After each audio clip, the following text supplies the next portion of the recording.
Yeah.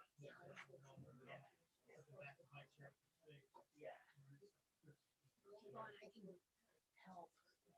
So if I get two different screens, I can maybe move the mouse while you're playing. So that it won't look the same way.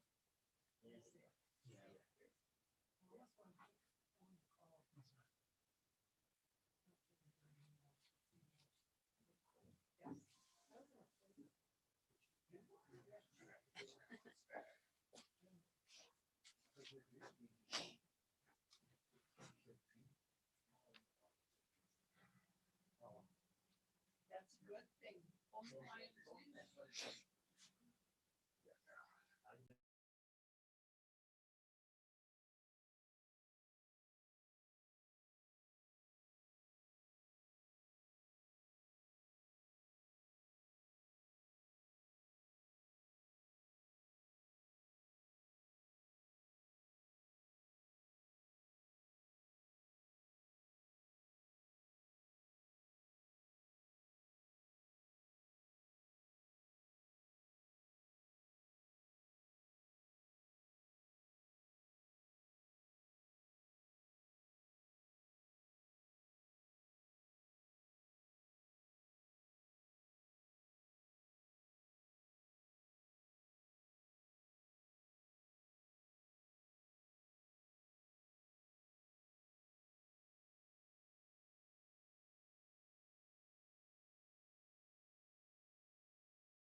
to begin. The agenda was posted in the Office of County Clerk on the 9th day of June, 2021. Notice was sent to the West Bend Daily News, Express News, WIBD, WMBZ Radio, WTKM Radio, My Community Now, Hartford Times Press, Kewaskum Statesman, and the Milwaukee Journal Sentinel. We are in compliance with state law. Could you please rise and join me for Pledge of Allegiance? I pledge allegiance to the flag of the United States of America and to the republic for which it stands, one nation under God, indivisible, with liberty and justice for all. Okay, the first order of business will be the consent agenda, minutes of May 19th. Motion and second. You get them? 1, 2. Motion. Dennis and Jeff. Any corrections, comments? Seeing none, all in favor, signify by saying aye. Aye. Any opposed? Moving on to discussion items. Matt, you're going to have campus master plan presentation?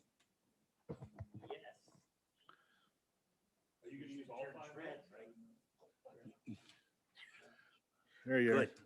I'd like to introduce Rebecca and Ron. I don't know their last names, haven't met them until early this afternoon.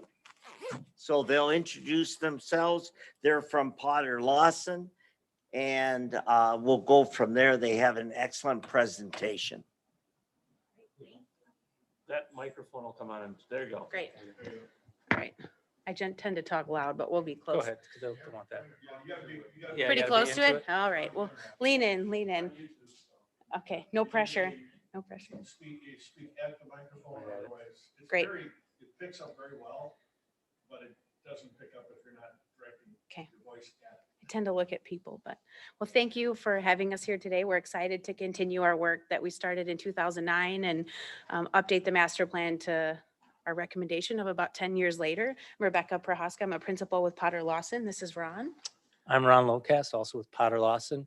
I was actually involved in the 2009 study. So again, it's good to be back reviewing this. And see what's been implemented, which is Yeah, fun. which we found some things out today, Yeah. which is interesting to know. Yeah. So just a quick orientation about Potter Lawson. I know we have some new faces here. I gotta get closer to the microphone. But we're an architecture, planning, and interior design firm founded in 1913, focused solely in Wisconsin. And a large sector of our work is specifically in the government realm, working with county clients similar to yours, guiding you through planning, long-term plans, and then implementation. Our experience is deep in the state. We've worked with over 31 counties. So just wanted to reorient you. We're proud to be back here with Washington County to continue our relationship and continue this project. And we're going to jump off by diving into what we undertook at the beginning of this project in 2009. I'll grab this. All right, so what I thought I'd do first tonight was just kind of give a brief overview of where we were at in 2009, because I believe a lot of you were not involved with the original master plan process, right? So quick overview. In 2009, we looked at a couple options or a variety of options for master planning. And what we settled in on were basically a short-term master plan and a long-term master plan. The short-term master plan dealt a lot with site issues, utilities, all the site challenges that were on the project. Just to point out a few things here and to orient you, you can see East Washington or 33. One of the major concerns at that time was you have people in the PAC crossing the street on a regular basis. And there's a lot of concerns on how that pedestrian and vehicular traffic met with each other. So in this study, what we looked at a variety of options here for this roadway, whether they were pedestrian bridges or introducing a boulevarded street so that at least pedestrians could cross midpoint and then cross into this complex here on this side of the street, north side of Highway 33. My understanding is that there had been discussions with the city since this report was done, and that was seen as kind of a no-go at this point. So we understand that, and that's one of the challenges we're going to be looking at here. But in discussing with Matt, he had discussed the idea of really trying to alleviate people on the south side of the street and getting a more concise campus on the north side of East Washington Street. So that's one of the things we'll continue to look at, I think, as we move forward with this project. My understanding is, as of right now, the senior center and the annex building have been taken out, right? They've been raised, they're gone. In talking with Matt, we also understand that the senior housing complex is being worked on right now. You're upgrading that with the idea of selling that. Am I right, Matt? Or closing it completely? Okay. So the idea, once again, being getting a lot of staff to the north side of the street, which will alleviate this issue with East Washington. We did look at the time, as I said, stormwater management, site utilities, where these things were. We'll continue to revisit those issues as we move forward with this new study. So that was really primarily the short term, was really site circulation, how parking was addressed, how you access the different buildings on site, because security is an issue and is an ongoing issue, and it's actually evolved in the last 12 years. So then the long-term master plan was taking a lot of the short-term and looking at how do we deal with creating more of a campus on the north side of East Washington. So the idea being that the departments that are currently in the PAC would be relocated into a new administration building, conference center on this side of the street. It also meant relocating a lot of the highway department storage areas and the pumps and relocating them up just north of the highway department building on the site so that you can open this up for public parking. Other components here, which I was glad to see happened, is at the time we had done the study, Schmidt Road actually ran up and through, and this proposal had suggested closing that off so that you have better pedestrian access to your current government center. And driving in here, we noticed that had been completed. I think that's a good safety move for the county to improve security or safety for your pedestrians. So that was one piece that was implemented. The other thing that we looked at the time was the government center. It was still a viable building, had some life left to it. So how do we handle it? So we just looked at ways for key additions. The administration building here, so 14 was administration expansion, 13 was courts expansion here with a shared public entrance at that location. Again, when we start talking about security, you want everybody coming into that one main point, getting screened before they go to the admin departments or the courts. It's very critical. And I think as we've done more county facilities, that's just the standard practice these days, make sure that security happens.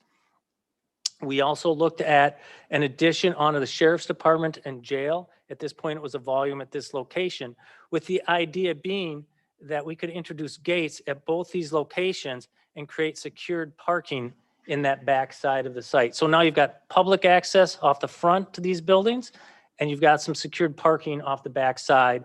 We also introduced a Sally Port to improve that whole process for booking and things like that. That was important to the sheriff at that time, along with a secured lot, impound lot, and some of their storage needs for the sheriff's department on that back side. So again, it was really about segregating public access versus staff entrances access.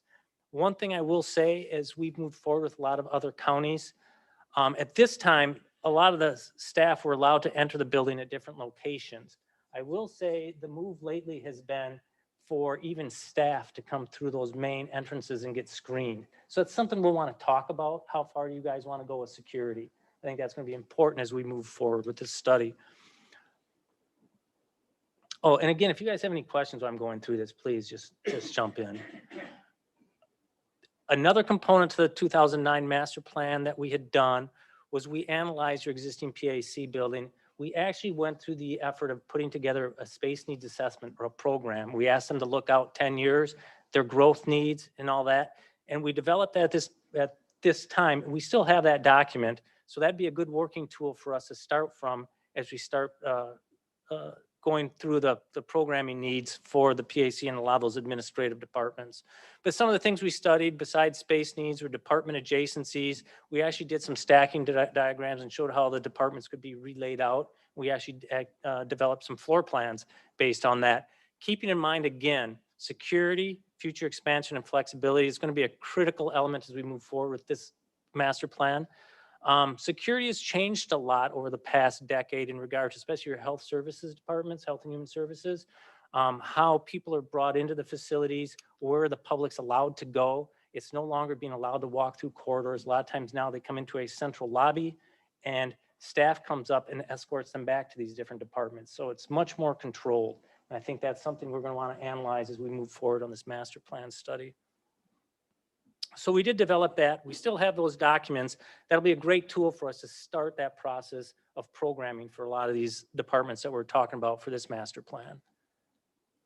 And there we go. So some 2021 master plan update drivers. So drivers moving forward with this. Number one, we always recommend when we work with counties, we recommend kind of an update roughly every 10 to 15 years. So you guys are right on track. I think it's important for you guys to do to see if this all still makes sense. A big driver, creating that unified campus north of Highway 33. As you can see from this diagram, which was from our 2009 study. Whoops, I knew that was going to happen. Sorry, guys, hit the wrong button. There we go. Again, just to orient you, this is Highway 33 or East Wash. That's the PAC. This is that new building, administration building we were talking about as far as its location. And you can see the yellow and the green and the yellow here were all those additions we were talking about on your current government services building, creating that parking area for the public here with direct access into these departments here. So that public side. That is the school right back here. You're correct. So does that help orient you where we're at on the plan? So right now, the master plan showed the school staying there. We actually did an ultra master plan as if that school moved. And we have that in our 2009 study. And we can get into that too as we move forward. This one right here. So that would be the new county administration building to take place with the relocation of the departments in the current PAC would move over into this facility here. All right. It could be. That's an option. Right now, we were showing it, we created the entrance here and the entrance here. It was not, but that's a viable option. We can look at that. Again, because Schmidt Road is no longer coming through here, it turns off. You have that ability to do something like that. So there's some possibilities there. I mean, and this is not to say this is the answer. This is where we were at that time. That's not to say that this building can't be attached here and sit totally tied in with it. You know, I mean, there's a variety of options for that. And we'll, you know, that's part of this master plan study is really taking this to its next level. Infrastructure assessment, something we had done before. It was a report done on mechanical, electrical, and plumbing systems of your existing facilities. We'll probably want to revisit that again. I mean, this building here is again 12 years older than it was back then. So we'll want to look at those mechanical systems, make sure we understand any upgrade needs or any replacement needs. So we'll do an assessment report on that existing facility, make sure we get that working for you. And then the last bullet there, I'll talk in a little more detail about that in a minute, but everybody's wondering about the whole post-pandemic work environment. What impact does that have on county departments and offices? You know, staffing loads, space requirements, technology requirements. Those are critical issues that we'll want to get into in the master planning phase. So safety and security, I touched base on it before. Again, this is always a driver with county facilities. It's that security issue. And really security starts with the space planning phase of a project, right? You want to make sure certain circulation patterns are kept separate. You want to really control where the public can go and cannot go, especially in the courts, for example. You want to make sure inmates transfer to the courts is separated totally from the public access to the courtrooms as well as from the staff. You want all three of those circulation patterns kept separate. You do have that now. I think there could be some other levels for that security, and that's a very important point. Other levels of security, and I touched on it with the PAC right now, is where the public can go in like your health services building or your admin buildings. There's ways to really control those people from getting back in behind front counters and things like that. So we'll want to discuss those layouts with you guys a little bit more. So security starts with space planning, how the spaces are laid out. Then it's carried through the technology aspects, you know, remote releases on doors, you know, electronic requirements and things like that. So we'll want to look at that. One of the big things we're always conscious of in that security, especially in more administration spaces, is that it doesn't feel like security. It doesn't feel invasive or off-putting to the public. So that's something we always Right. take into consideration. Yeah, you still want your front counters because you do face the public. So you want to make sure it's inviting and a place where the public wants to be able to come to and get their information. But there are also some security measures that have to be taken. Oh, actually, there's a doghouse right around the Right. corner in that lower picture. We're good. No, this is just an example, again, on the lower picture of Columbia County. This is their administration building. It was just their front lobby that we worked on. The doors are actually just behind the picture, just behind the back of that. But we introduced a security office there, knowing that when the day the building opened, they weren't going to implement this, but they wanted the infrastructure there in their admin building. So there's a security office. It has the capability of housing many monitors. They've got 30 some cameras on site that they can all be tied back to that location. Also in the floor of the lobby, we've got power and data there. So eventually when they want to bring in their scanners and screening equipment, we're all set up to do that. They can just plug in and go. So that was important for them to look at. So again, those are security measures that we'd want to, investigate as we look at these different buildings and the master plan. So the post-pandemic work environment, we don't have a crystal ball and we don't have the perfect answer for this issue across the country. There's tons of articles coming out on this. How do we handle this issue? How does it impact the space needs for your different departments? One of the things we're finding is, especially in a lot of the county work, is kind of investigating what we call a hybrid work model. That's where some of the staff work from home part-time, maybe 2 days a week, 3 days a week, but they're still in the office for 3 or 4 days a week out of that week.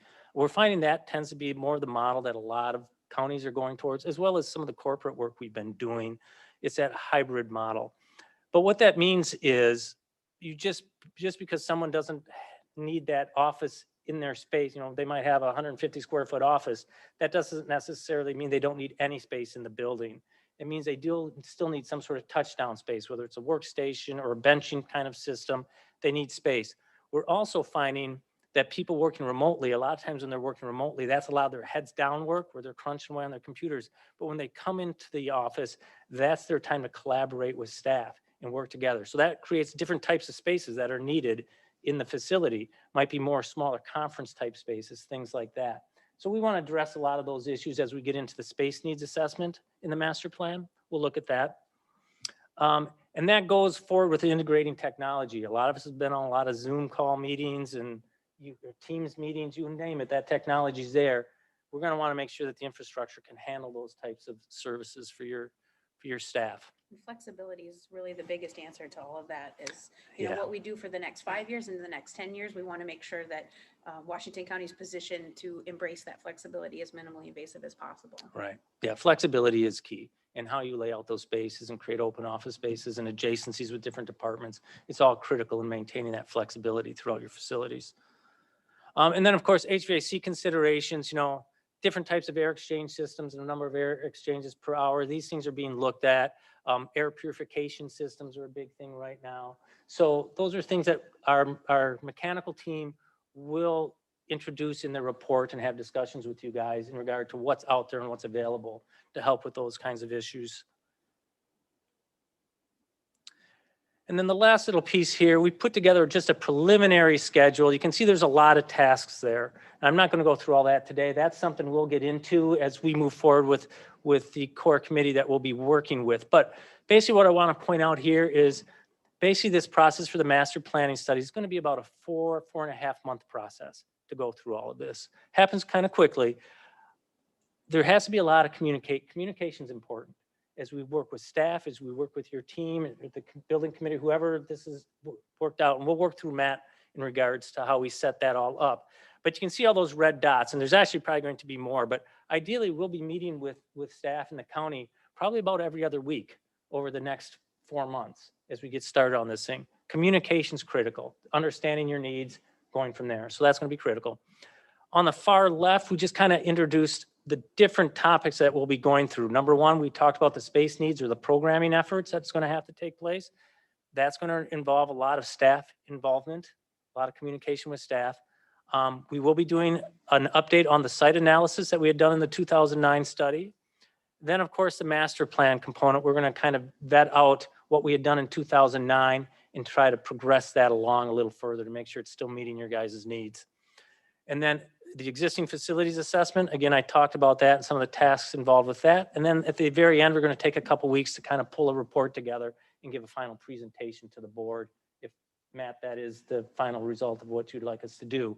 And again, keeping the executive committee, and again, man, I apologize, I'm not sure, we have the executive committee. Is there also another committee established to work through this, or is this the group? This is the group. This is the group. Okay, perfect. So we'll be, you'll see us here periodically. We'll be giving updates on all this stuff as we move forward. All right. So that's kind of it in a nutshell, just a quick overview of what we're going to be doing over the next 4 months. You guys have any questions? Let us know.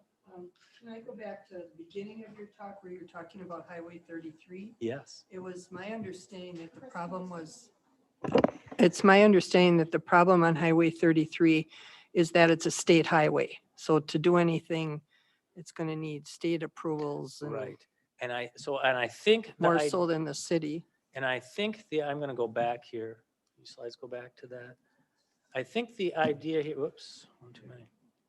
I think the idea here moving forward, which should alleviate that whole issue of crossing that traffic, is the development of this building here and then selling this property off so that now all of a sudden you have no staff on that south side of that street. You've consolidated everybody to the north, which should alleviate that whole issue as far as It's a great pedestrian and traffic. So that's a good solution, actually. Mr. Chairman, can I just interject?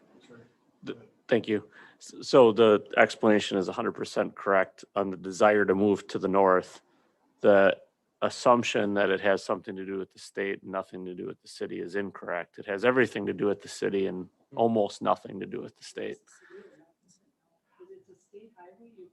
It's a state highway, but the city has control over how all of that traffic flows. So all of the ins and outs from Samaritan campus, if you remember that, when we took Annex 2 down, that was all city of West Bend.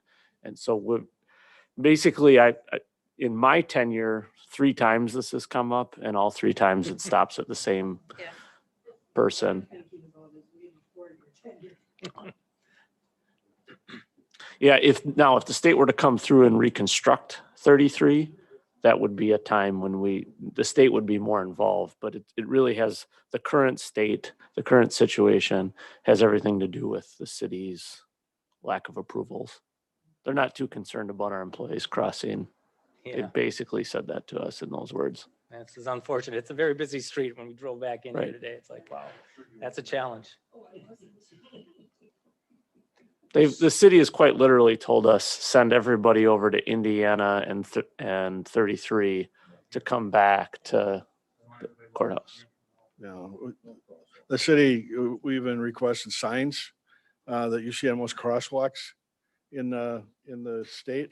They don't consider that a crosswalk, so we can't even get them to put a sign up. So, huh?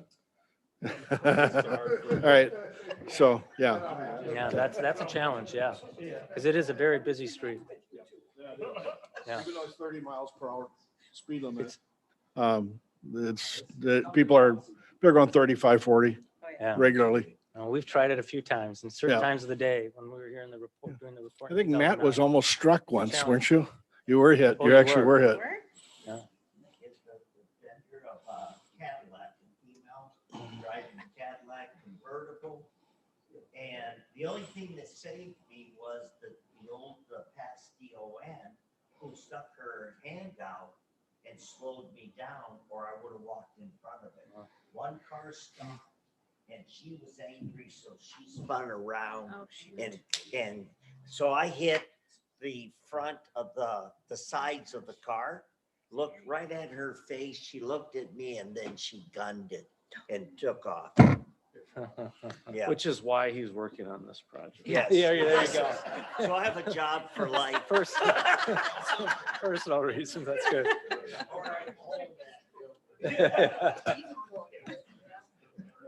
Okay, see no further questions. Oh, you got one, Chris? So I like that we're looking at planning for the future. Obviously, if we were to try to build all this tomorrow, this is really expensive.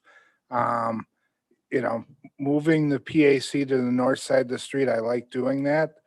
But I want to get as much use out of the current PAC as we can before we make that move. Do we know how close that is to the end of its usable life?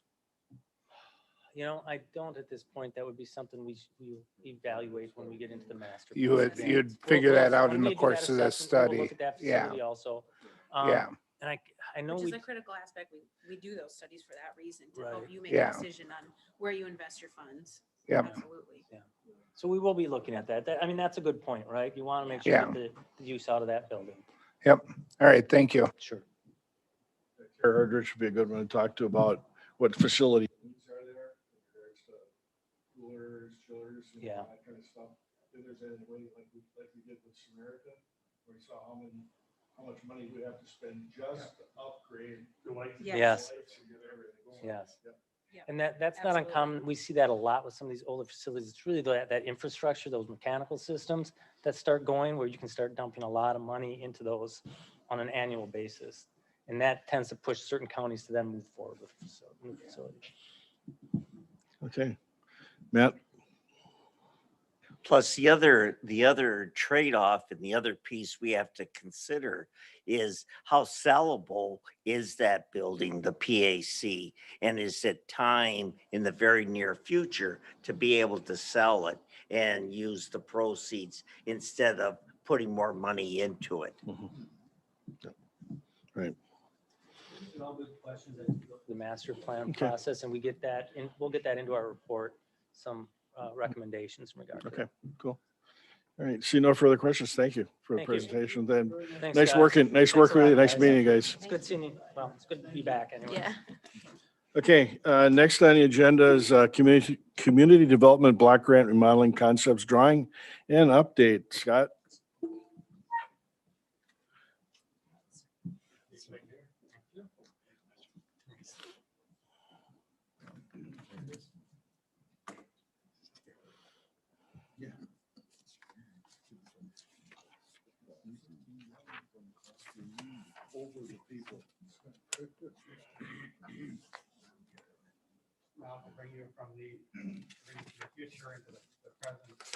What we're looking at doing right now, you'll see inside your packet, we had some concept drawings. With me is John Wallenkamp, architect for CUNY Engineering, CUNY Architecture, excuse me. He provided us some concept drawings.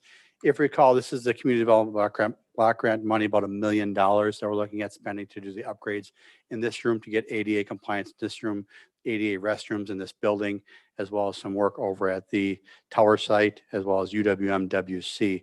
So within your packet was a couple of different concepts that certainly we can walk through. I want to assure you at this point, these are concept drawings, not final drawings. That's what you see a bunch. And I also handed out to you some revised concept drawings as we kind of work through this. As mentioned with the thing, the meeting every month, we've been meeting every other week as well. Oh, sorry, I didn't get you one.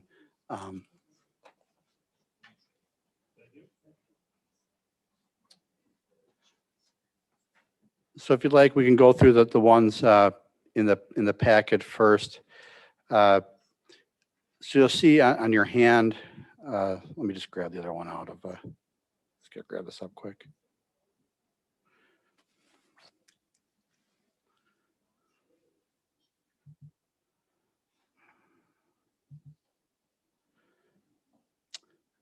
So your handout that you have in front of you is missing this first one. This is a current boardroom configuration. Should look very familiar to everybody.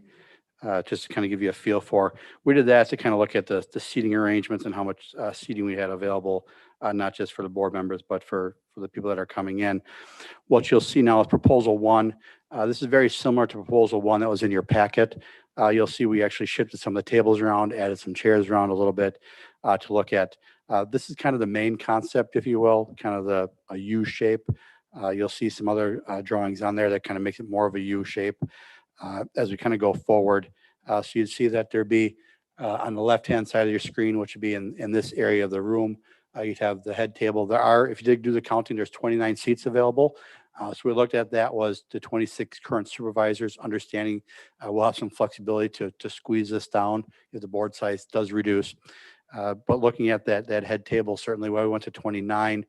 Currently we have as the county attorney, as well as the clerk and a deputy clerk, as mounted as near the chairman as we have right now. We talked to the current chairman and say, do you want them near you? And he agreed, yes, he'd like to have them near him somewhere. So that's why you see the extra chairs. It doesn't necessarily mean they have to be right next to them. They could put them at the two corners, and you could certainly see there's 7 chairs and there's 7 of you. So maybe the executive committee sits up at the front and the attorney and the clerk are at the corners of the tables, if you will, still making eye contact with the chair. So we don't get too involved in the details, but that's where you kind of see that configuration available to you. So you'll see the main head. I'll use the, yes, Chris. Can you just tell us what the 2 chairs in the corner are? So if you decide that you don't like the clerk and the attorney sitting next to you, you can put the clerk and the attorneys in the corner and turn around and talk to them. So it's kind of, yeah. So it gives you the opportunity, a little bit of flexibility to have somebody that maybe you have a clerical staff in the future or something like that maybe you want to have nearby. It just gives you a little bit of flexibility. You kind of got some dead areas in the room. One of those things where as we get further down the road, those can stay, go, looking at. But basically, it's to have a little location. If you decide that, yeah, we don't want the attorney next to us or the clerk, I'll give them that. Or you want the deputy clerk back there to help run the video equipment or something like that we'll be talking about later on. So it gives you that kind of that flexibility to have something maybe nearby you. Like I said, maybe an assistant or something. Is the public seating, it shows 47 Yep.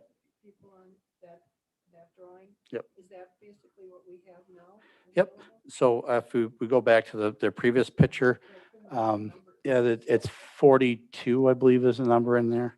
Yeah, it's 42, but it's missing the first little bench here. So probably about 45 people that you can get in here. Depends if you can squeeze them in too. But again, we're looking at roughly the same number. And we're looking at right now, we're looking at more of a chairs. If you're familiar across the room, they got the foldable chairs that fold up, roll around. They got padded seating on them versus the hard benches. But that'll be a decision that comes back to you and how you want to handle the.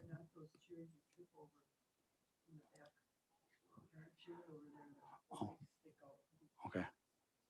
So we can look at the chairs. That'll be a decision that we come, down the road as far as when we get to more detailed. We'll try to keep it kind of more conceptual for today, and we'll get into more details. And you'll have lots of opportunities to talk to John and his staff and myself when we get down to more specifics. But yeah, we'll be looking at public seating here on the right-hand side in this location. These seats right here would be for like county executive and his staff, as well as cabinet members, people there, a podium for people to speak at, to the board. Next month, we're going to talk more about AV issues, audio visual issues. The clerk, as you know, had a baby, so she wants to be involved in those conversations.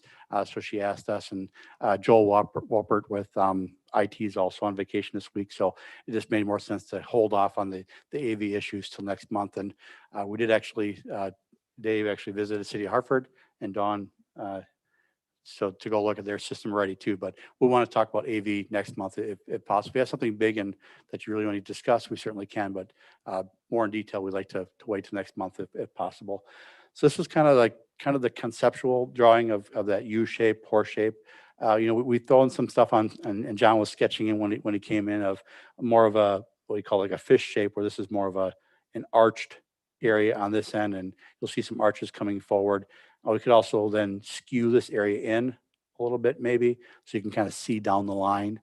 Again, this is 29 people that you're seeing on this board. So this is kind of concept number 1, if you're looking at that, and we'll kind of show you some other concepts that they're able to draw up with more of a, like I said, more of a horseshoe with the front being a little bit more of a angle to the front, and then more of a, I think the last one's got more of a defined angle to the front. So as we look going forward, so those are kind of the main concepts that we're looking at for this building, as this room, excuse me.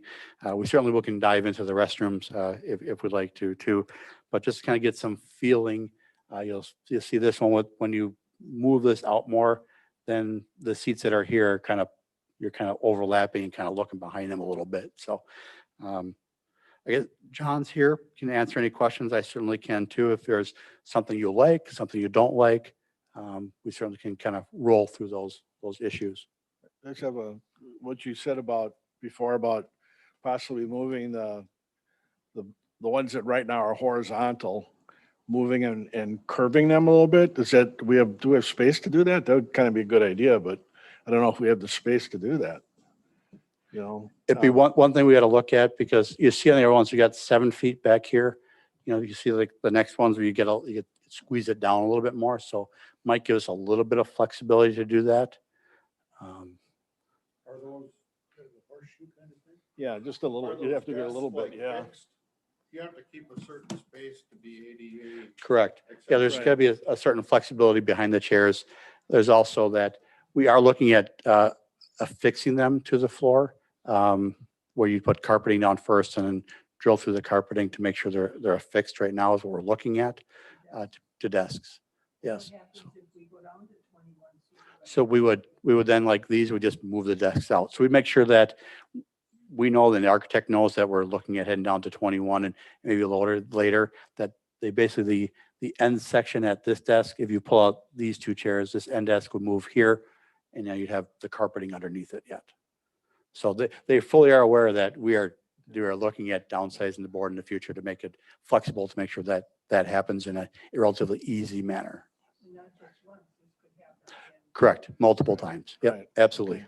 Will we be able to, if we want to repurpose this room for other things too? Could we move things, or are we pretty much set as to having the setup with the amount of supervisors we have? We can reduce it, but it's not that we can take things in and out. If we have staff that want to come in and utilize the room for another purpose. Right. Right now, we're looking at reutilizing the equipment that you have right here that doesn't like to be clipped wanna and, be moved, moved yeah. and all that kind of stuff Okay. multiple times. You might also at some point have more of a monitor in front of you. Now you have an iPad system, but maybe you might want more of a monitor type system in front of you, and that doesn't move around very well. So that's Okay. when we talk about AV issues. So Right. the flexibility issue is going to really dovetail more into next month when we talk Okay. about AV. And the more flexibility you want in the room, the less flexibility with AV systems that you might have. Okay. So with wiring. Am I on? Thank you. Going on what Supervisor Dice was talking about, and I like the fact that we could take the ends and lop them off. I'm a little more for doing everything that we can to get down to 21 sooner rather than later. Of course, with the Wuhan coronavirus taking a bite out of our census, that didn't really help. But my main thing now is when we take, if we're able to take those 4 or 6 off on the end, can then the executive staff table be moved up, and we can give some of that space to Yes. the audience? Yes. That's really what I'd like to see. Yes. If we could make that type of modularity built into it, so it's not just taking those end tables off, it's moving that middle table with the 4 chairs and expanding. So like I think it was, who was it that mentioned church pews that we have now? Yeah, thank you. Right, that we would be going to chairs and we wouldn't have to be moving the pews. Right. And one thing, we looked at the flexibility more of the county executive area being a little more flexible, maybe those be movable. But we'll keep looking at that. All right. Yes. Thank you. Any other comments on this concept drawing, if it's in the right direction? Because what they're going to do is, and I can certainly have John speak to the next steps, right? You're going to start seeing more of artist renditions where you get a 3D model, right? Where they can walk you through the room of what stuff looks like. But obviously they want to do that with 7 different designs. Want to kind of start to focus in, and we certainly can make tweaks and changes to it. That's your purview. But we want to make sure we're not looking at 7 different things next meeting and stuff. So if you're like, yep, you like these kind of ideas, we can certainly give them that direction, and they've been great at providing us concepts very quickly. All right, Scott, a couple quick items. One thing I want to keep in mind that I don't like about our current setup is the space we have here for supervisors in the middle getting in and out is kind of a tight squeeze. Are these designs going to have a little bit more room so that supervisors can get in and out and not be like squeezing their chairs in as tight as they can and trying to squeeze through? We'll make sure they know that. Like one thing we looked at like this, right, with just a 4 foot of separation here would be instead of the tables kind of have this 45, this instead of table starting here, the table could start, down here. So gives a little more room behind there. So it's one of those iterations that we'll be looking at, but certainly something we got to look at because if you have 11 people and someone needs to get up and use the Yeah. restroom or talk or after the meeting, that the much room as we can have behind you, we understand is important. Yep. Second design element I like about our current room is having that little wall between the public area and our county board business area. I want to make sure we include that. And then I'm wondering if we have enough room for the county exec staff, because we have 4 chairs there. And during a county board meeting, if I look over here, I'll see 8 or 9 or 10 people here sometimes. Right, we'll be looking at is the 4 people that have the 4 nice chairs, I'll call them, would get the Yeah. 4 nice chairs here. And the cabinet members would probably be right behind them. Okay, What's that? Indian style, yeah, I'll be sitting. then the floor. other, I'll probably be at the podium getting yelled at most of the time, Yeah. actually. the other. Anyway, so, well, I do know my place. The one thing with the half wall, certainly that's something we can look at. One of the reasons is this one, obviously the current half wall with this little swing gates is not ADA compliant. And so we'd have to make sure that we'd have, it might still be a separated knee wall, but we'd have to make sure we have areas that are wide enough that don't have the same swing wall. So just understand if you're okay with that, Yeah. understand that you could still have a barrier there, if you will, but it's got to be, one of the reasons why we're getting the fund to do this room is to be ADA compliant. So we got to make sure that we are ADA Yeah, compliant. with and the we know room. that wall's not a high security wall by any means, but it just kind of identifies that Business and, boundary. yes, Yeah. yes. definitely. The other thing though is I'm thinking about committee meetings where we're all going to be up in that front area probably. And the county executive would be at that table almost across the room and all of the visitors across the room. I'm wondering if it would make sense to have the county executive table set up there be mobile so that whole thing could be pulled forward and then temporary chairs set behind that for That's a committee good idea. meetings. Yep. John shaking his head. So, yeah. Yeah, Might that way be that they're we not put in- across the room. Yeah.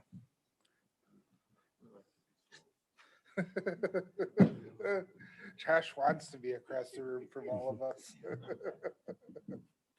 All right, that's all I got.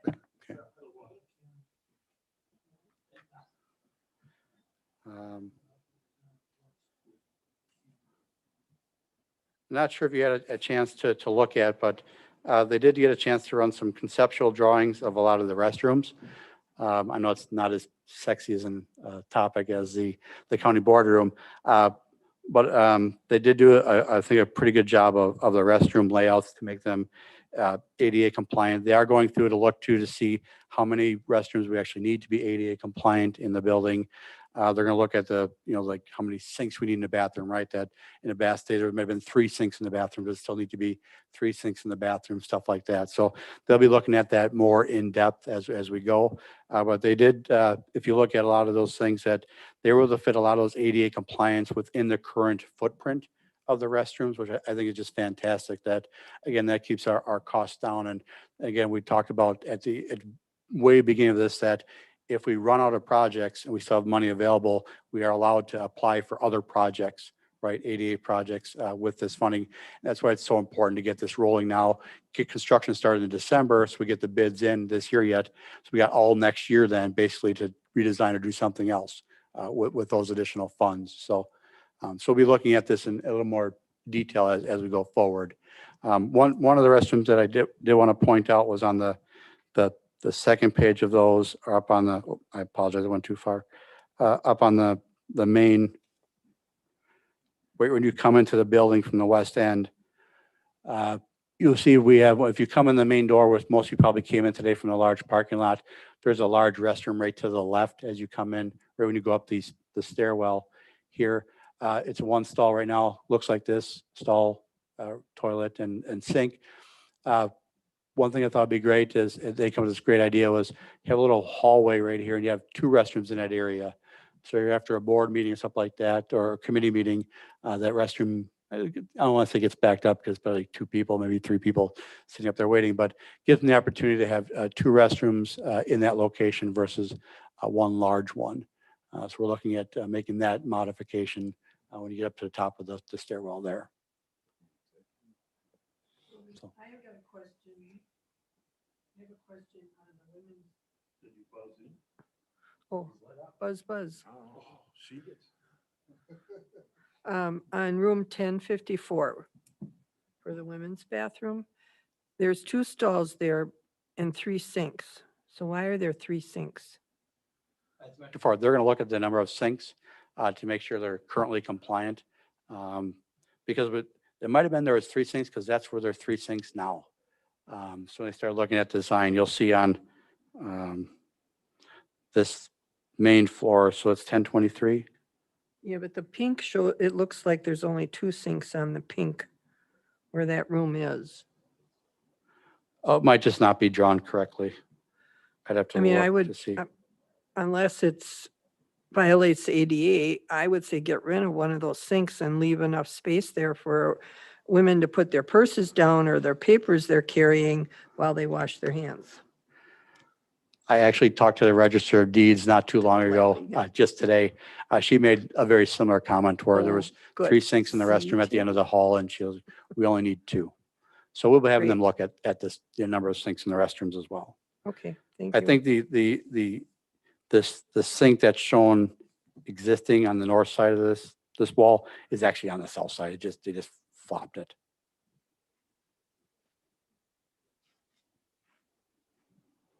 Thank you. When we have a county board meeting, sometimes we do get somewhat of a group. Sometimes the meetings last long. You get a little bit of a bio break, and I mean little. And it's ridiculous that that bathroom has been closed for months. Mhm. I'd like this to be a priority. If you're going to build anything, please write this down. Build the bathrooms first. We should get that done as quickly as possible. I still can't believe, I mean, ADA compliant, you're not, human body function compliant right now as regards to not having restrooms anywhere around here. It's ridiculous. There's one right down the hall. I know where it is, Yep, and it's not right down the hall. It's a little bit of a ways, and that one's right there, and it's been closed for months. Let's, if we can, I think I made my point. No, It'll no, be- not it'll buying what be- you're selling. It will be closed until fall. Okay. Wait till fall. Okay. When we start it in December and then when we finish it probably in March. So, All I'm asking is please do what we can to prioritize that first, please.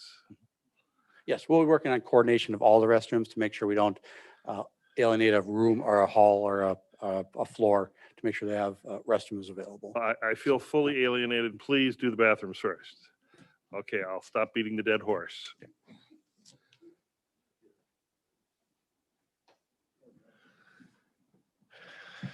I don't have a question.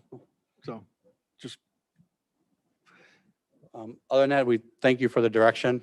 John, do you think you have what you need? okay. No further questions. Thanks, Scott. As always, great presentation. We're not going to beat you up. We'll leave that for others. Okay. Next on the agenda, Parks and Washington County Golf Course Endowment and Easement. I'm assuming County Executive's going to handle it? Sure.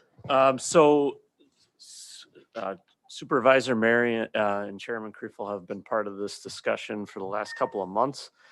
We've been approached by representatives of a number of the families that originally helped purchase the property of the golf course, coming up on 25 years ago. I guess it was longer than that because the golf course was open 25 years ago, so maybe more like 30 years ago.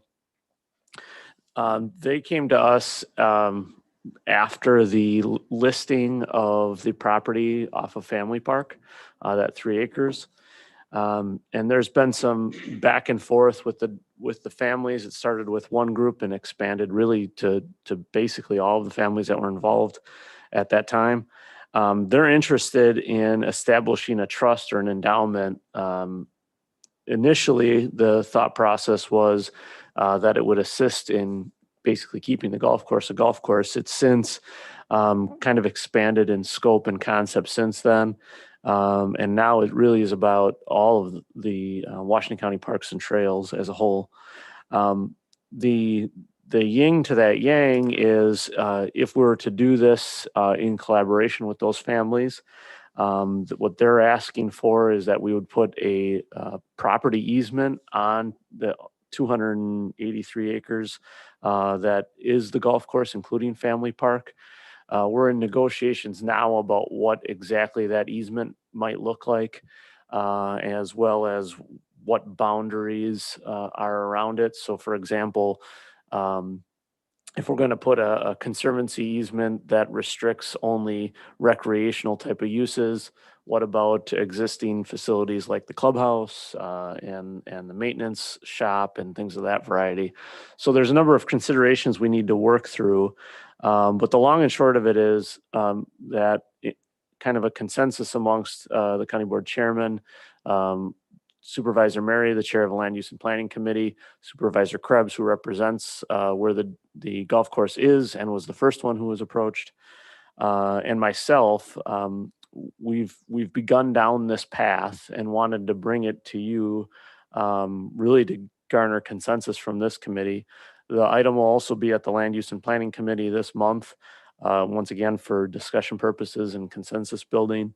As you see in your committee report, it is truly a partnership. It's the current proposal would be a $1.25 million designated endowment fund through the West Bend Community Foundation, which is managed by the Greater Milwaukee Foundation.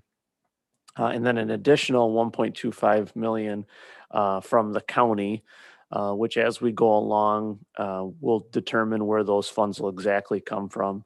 But you can imagine the Golf Enterprise Fund and the Parks Enterprise Fund will be partner to funding that.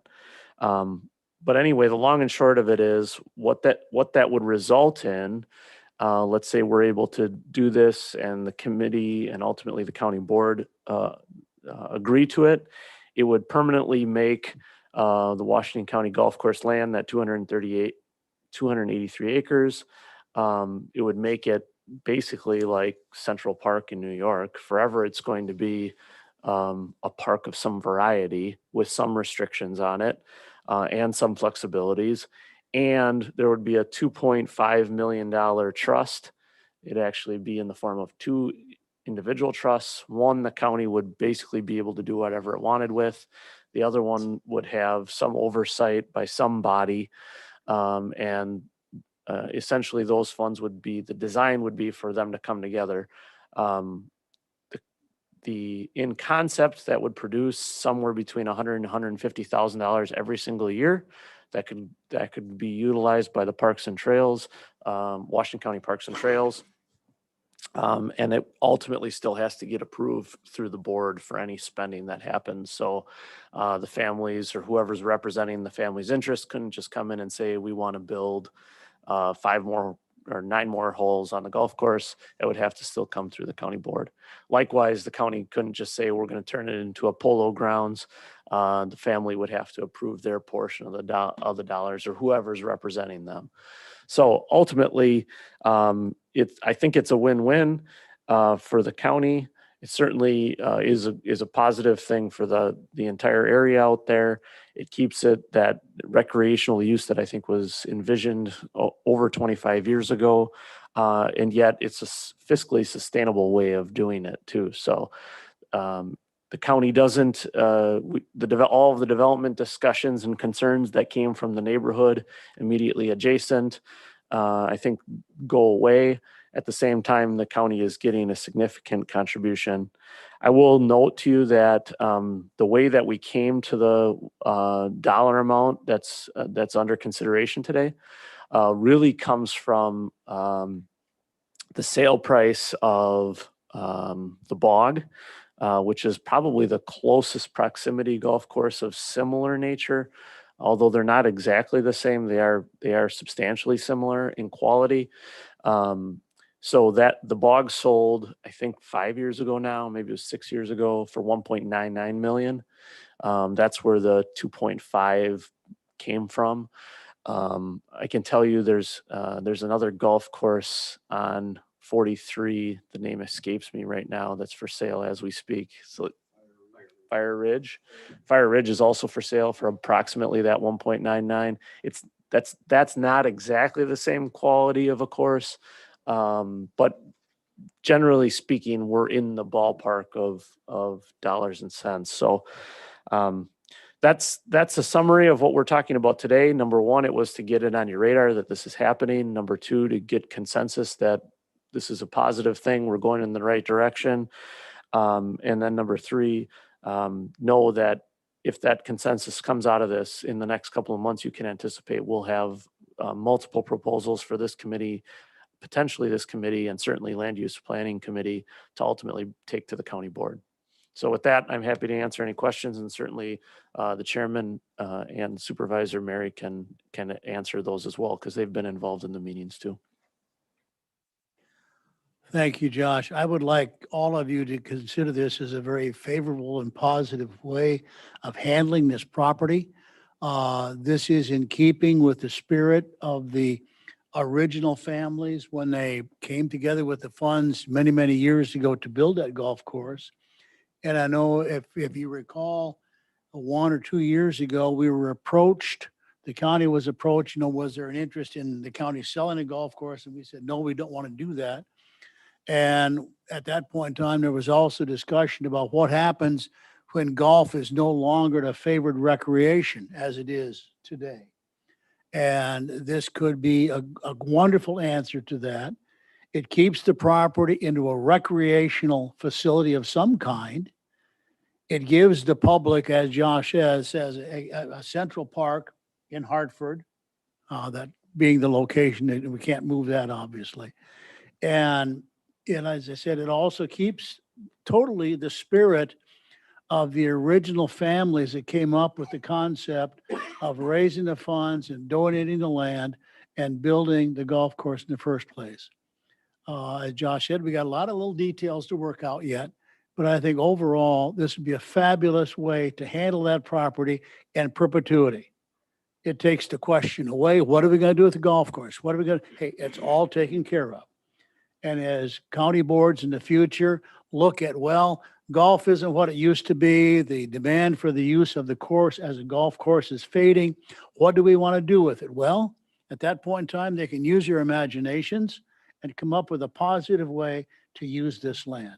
I just think it's, as Josh said, it's a win-win all the way around. Thank you. Yeah, I'm very pleased with how the negotiations went on this.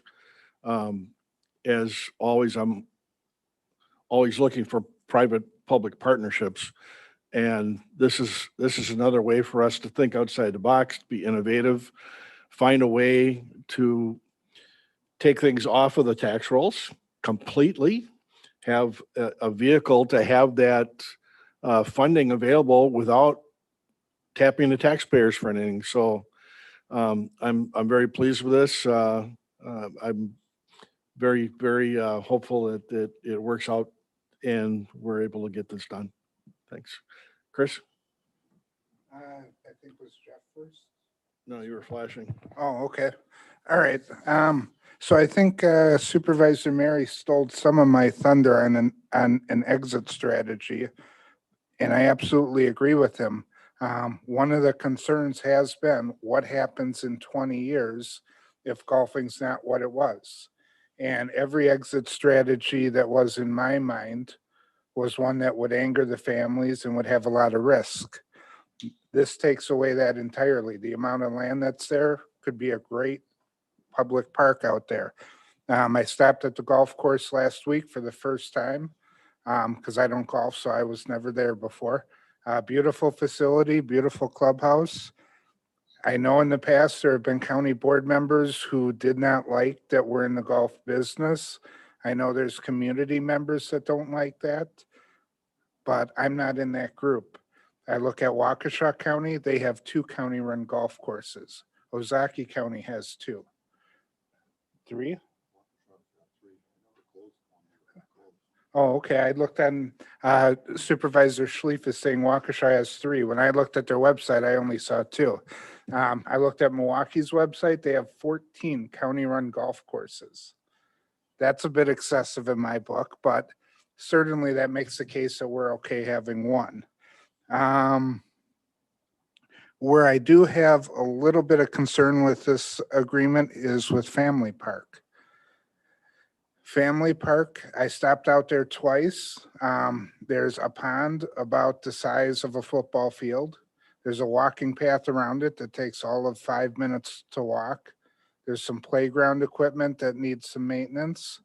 And there's a picnic shelter that's big enough for 6 picnic tables and another one that's big enough for 1 picnic table. And if I compare that to what we offer at a lot of our big county parks, it doesn't match up. So is there some willingness with the families to focus on the golf course and be okay with selling Family Park? Or are they really invested in keeping Family Park? There's no flexibility in selling, but there is flexibility in how we use Family Park, as well as how we use the area where the clubhouse, the driving range, the maintenance shops are. Okay. So I think all the, actually, you might not have been there for a little bit. The playground equipment, I believe, is all gone now, or at least it was planned to be all gone. I was there a week ago and it's still there. Okay, I know it's on the docket for it to go away. But I think probably more of the pond we have to keep, but the more of a green space type of a setup for that property is more likely what we're looking at. But selling is absolutely not an option if we go down this path with the families. They're very adamant that the full 283 acres remain public use space of some variety. Okay, Mary, can you link me in again? Okay, so I guess hearing that, first thought is going forward, if somebody wants to donate parkland to us of 50 acres or 75 acres, I'm good with that. If they want to donate 3 acres, I would say that's something we politely decline in the future. Because it just doesn't fit a meaningful use for a county park system. When I look at Family Park, it might be a great neighborhood park in the middle of the city. Couple blocks from me, there's a city park called Kenny Park. That's not all that different from Family Park. In looking to find a meaningful use for Family Park, the one thought that occurred to me, I was there twice in the last 2 weeks, and both times I saw several people walking dogs there. Now, 3 to 4 acres might be a very small dog park, but it seems like there's some community interest in using that in that capacity. That might be how we make that a meaningful part of our portfolio if we are going to commit to keeping Family Park. So I do want to thank the families. I think this is very generous of them and it's appreciated. And everything with the golf course I see as all aces. I'm totally on board with that part. All right, thank you.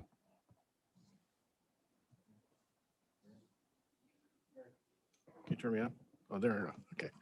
Yeah, I think your point about bringing up any land that's donated to the county, we look at everything closely, It's not going to be like if a farmer's got some property that's lowland or wetland and they want to offer it to us, it becomes a liability for us, not an asset. So if if it can be created and to become an asset, then we would consider it. Thanks. Supervisor Mahalik. Thank you very much, Mr. Chairman. This is the first time I'm hearing this as regards to the inflexibility of the other side talking about Family Park. And of course, with the annexation within the city, we had a discussion on all sorts of different things. So I'll be very interested in how this plays out. I'll put it that way. I can understand there's a want to do things using your terms in perpetuity. it has to be a really, really convincing reason from my perspective to tie the hands of future county executives, of future board members, and I can understand the want to be able to hold on to something and to fulfill wishes of families that gave this and out of their absolute generosity, and that's a wonderful thing. However, I just want to make sure that we're really doing the best when it comes to the county. I'm all for supporting golf. We have a world-class golf not that far away. We've got a very family-friendly golf course in the city of Hartford. We've got the county golf course. I found it interesting when Supervisor Bossert was doing the count on what other counties had. Interestingly enough, and I know especially with my county board chair and my county executive, we don't usually use other counties as a yardstick to do anything. And I certainly don't want to start with a golf course. Okay, I'm all for keeping the golf course. I'm on record as supporting the golf course, but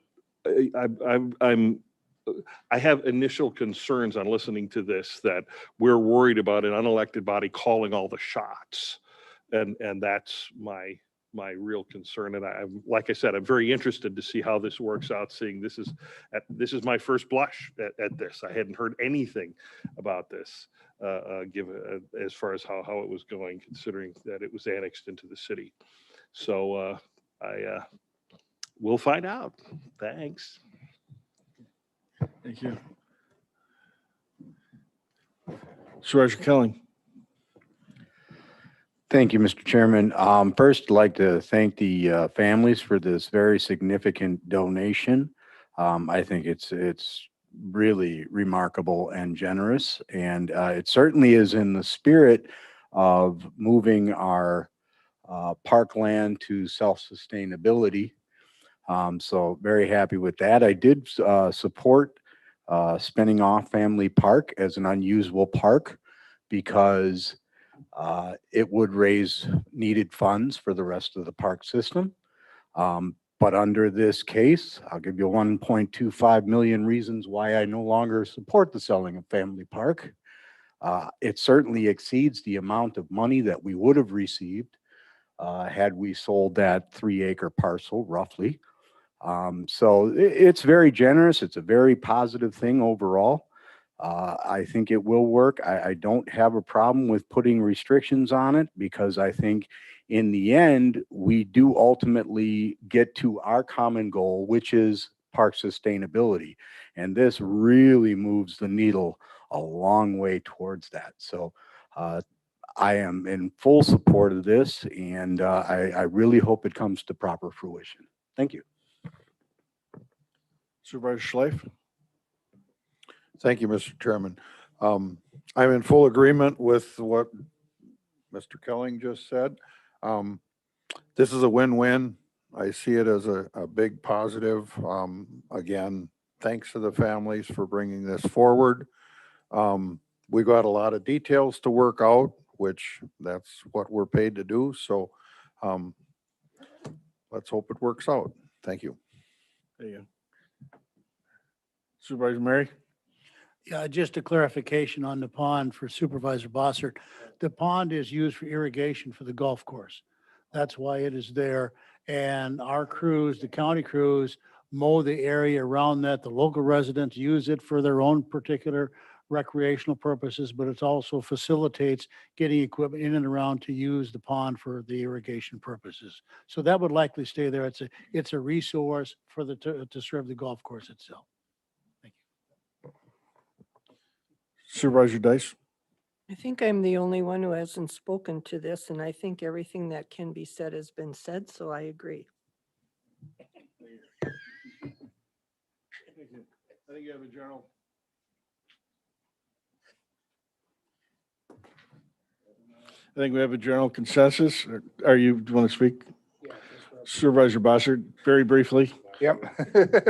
Just want to clarify, I'm not suggesting we get rid of the pond.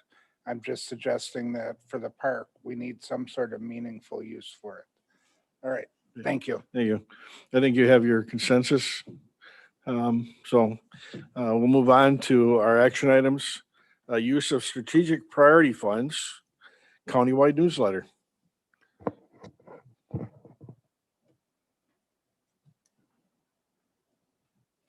Thank you, Mr. Chairman. This item has actually been budgeted. The reason we're in front of you today is what we're proposing is to go away from what we originally talked about last budget year and using an ad firm to actually help us push the newsletter out. This is, as you might recall, this has been on our agenda since 2013. So we're way past time of doing a newsletter. We budgeted about $60,000 to be able to do the newsletter on a quarterly basis. Right now, it looks like the proposals we currently have are closer to 90. So we're asking you to use strategic priorities money, which is where this was budgeted in the first place anyway.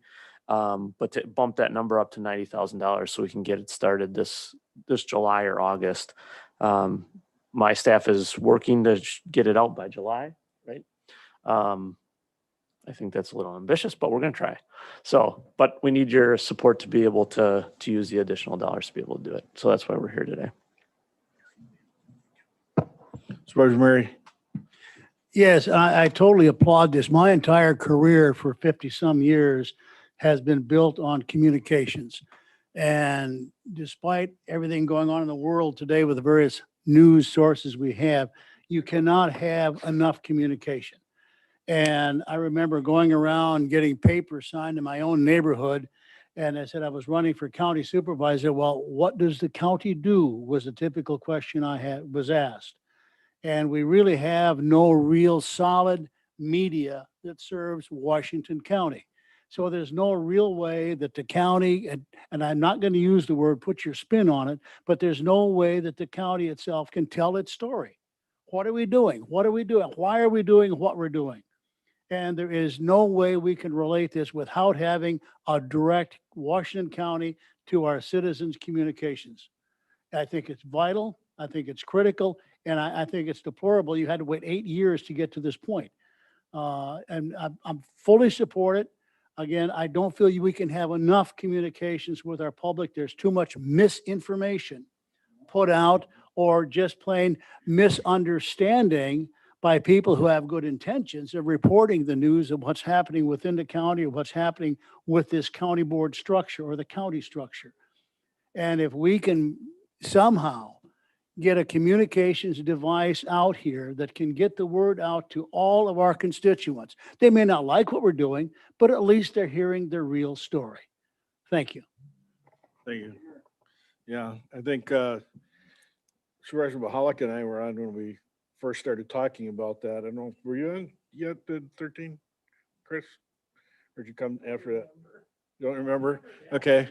But yeah, this is something we had as a priority to get done to communicate to our constituents, and it's long overdue. So Supervisor Schleif. Thank you, Mr. Chairman. I agree it's long overdue, but how do we do it? Or emails, or are we going to publish something? Yeah, so mail it? thank you for asking that. This will be a direct mail. There's 63,000 individual households that'll each get an individual piece. We're talking between 6 to 8 pages. There'll be obviously a feature section for my office. And then our thought right now, and this is changing in real time. We just talked about this at department meeting and cabinet meeting, but our thought right now is there'll be an individual section for each of your individual committees. And then the cabinet member will work with whatever department it is on featuring the ADRC this month or this quarter, excuse me, or the golf course this quarter. But each individual committee or cabinet member would have their own area that they'd be highlighting. Yeah. Quarterly newsletter, yes. Quarterly hard paper, come in your mailbox newsletter. Thank you. Thanks, Mayor. Okay, seeing no further questions, we don't need a motion. We'll just vote on this. All in favor, signify by saying aye. Aye. Do we need a motion? Do we? All right. All right, you got it? Okay, try it again. All in favor, signify by saying aye. Aye. Any opposed? Okay, moving on to a resolution transfer from the general fund, Economic Development Washington County Sustainability Plan. I think everybody's been waiting for this one for like 12 years, so. Last one. I won't talk about. Yep. We don't have to talk about it if you don't need anything more out of this. Yep. Margie can go into any detail if you Yep. need it, but Yeah, this makes the final payment to make them whole. So seeing no questions, I'll entertain a motion. Second, Bossert. What's the motion? To approve the resolution? But we can't, if you're gonna make a motion, then make the motion. And all you gotta do is read off what it says here. This is very frustrating. to me. Well, according to, as I understand for Robert's rules, if it's printed out, you could just offer that resolution as a, rather than having to go through the, Public, though, does it, who's watching on YouTube. oh, yeah, you do that is a good point. Okay, do you want to make that motion? Motion to approve the resolution to transfer from the general fund, economic development, Washington County, EDWC sustainability plan. Okay, all right. Okay. Any discussion? Seeing none? All in favor, signify by saying aye. Aye. Any opposed? Next meeting date, July 21st, 2021 at 4:30 PM. We are adjourned. Thank you.